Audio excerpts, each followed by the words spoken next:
All right, here we go, everybody. I'm going to go ahead and start this anyways. I'm recording it this time. And for those who did not want to jump on this time to see this broadcast, I'm actually trying to make sure I've got all the settings and everything correct so that I can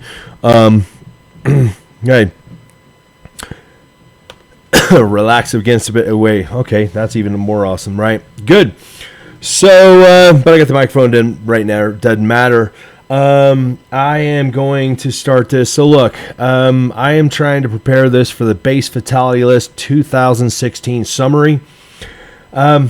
Yeah, we had a pretty tragic year. We had a sharp increase in the number of fatalities, although that is not necessarily representative of just anything specific, because there's a lot of factors that go into these numbers. But one thing I want to go through and talk about is what they are. But my name is, for those you don't know who I am, I'm Mick Knutson. You may not have met me before. But anyways, I am trying to go through, looking at this, trying to talk about a couple of the things that have been occurring. And we're going to go to here and where else am I going here? I'm trying to get used to this as well. All right, here we go.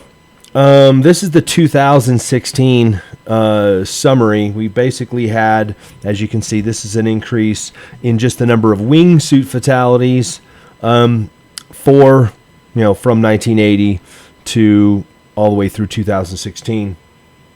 Some of the things that were quite important, right?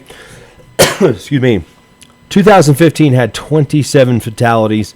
2016 had 37 fatalities.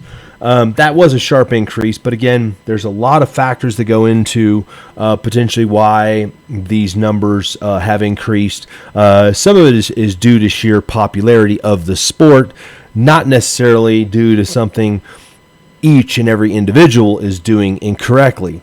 However, with that stated, it is still shocking, and there are a lot of room for improvements, which is what I'm trying to do this video for. Anyways, here's one thing to keep in mind from 2016. This shows that January had fatalities, none in February. March, April, May, we all had low fatalities. Typically, the beginning of our season is June 6th, which is what you see here. June 6th, we started with 6 fatalities. July was only 2. And then August was 15 fatalities in the 1 month. Then, of course, September, we still had another 3, which is roughly the end of our main season. Right? That's the big part of where we're at. Now, a few other things. There's a couple other ways we can slice and dice this here to actually look at what's happening, right? To look at the number of fatalities from 2015, as you can see, we had few less slick, meaning no tracking suits or no wing suits, a lot less tracking suits, and there was noticeably less wingsuit fatalities. However, we've increased across the board.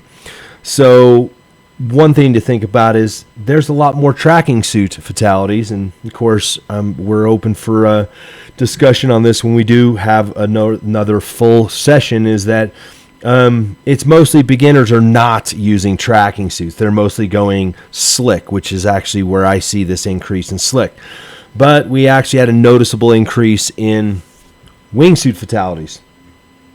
Additionally, here we go.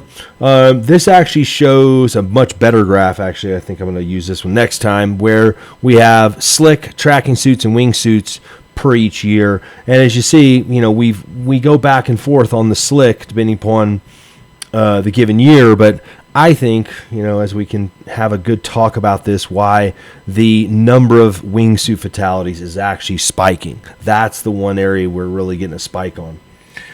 What else we have here? We have Well, we have a notice here. 86% of the fatalities have been on cliff jumps. Again, that's indicative of it being mostly wingsuits. And this just shows a breakdown, a different breakdown that we'll use later anyways, right?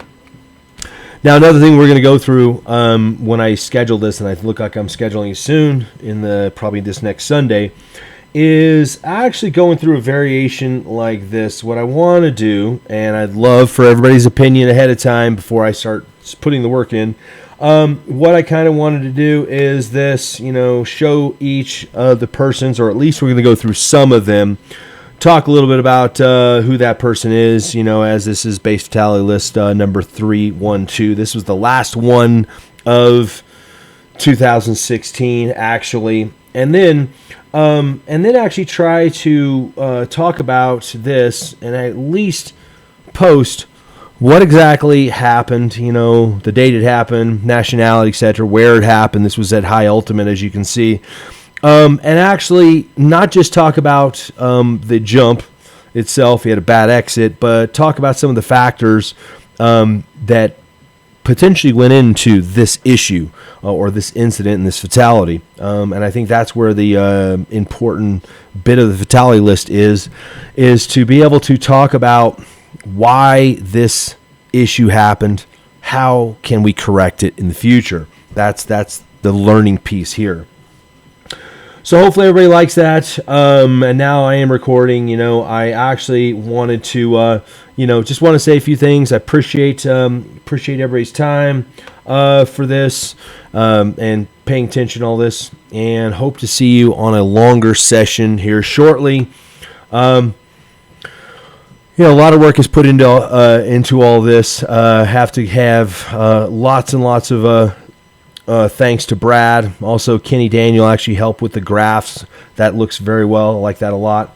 And hopefully everybody will have a good season this next 2016.